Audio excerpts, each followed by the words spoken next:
National Security Correspondent Jennifer, thank you. Let's slide in Mike Barrett now, former intelligence officer for the Office of the Secretary of Defense.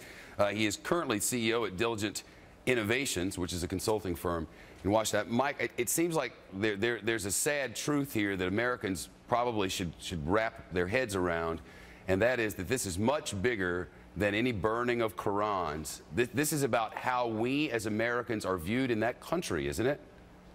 It is, and that's the thing. You know, when you take the surveys of the local populace, what you realize is we're extremely unpopular. We're seen as occupiers. From the American perspective, we seem to feel like, you know, we've gone and we've sacrificed blood and treasure and tried to help this country become stable. And that's true insofar as it goes.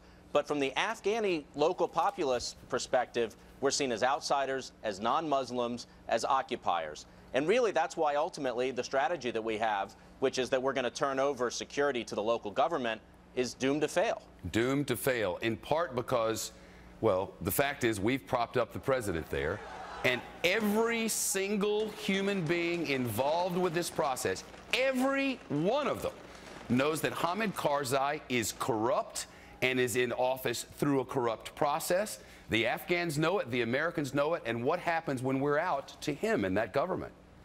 Well, that's exactly right. I mean, so that's what we're going to see. We're going to see him fight, try to cut deals, and then eventually he'll go down.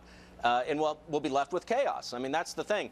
We say that we have a strategy. We say that we're very clear. We say that we have resolve.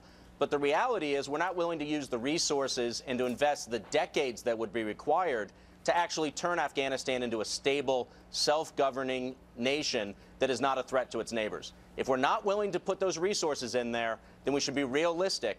We should accept the fact that the place is not going to get any better and that it's not worth any more dead Americans. Our troops have tried. They have done as many good deeds as anybody can think of, from schools to electricity to infrastructure, trying to help them. But is there anything that we're doing now, anything that's being helpful?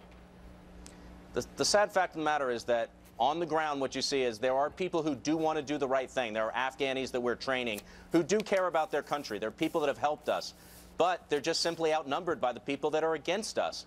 And I don't see any realistic assessment of the facts on the ground which indicates that we're going to win this in anything like what we've wanted to do. There's not going to be stability. It's not going to be peaceful. And therefore, since we're not willing to stay decades to do that, we should just come home now.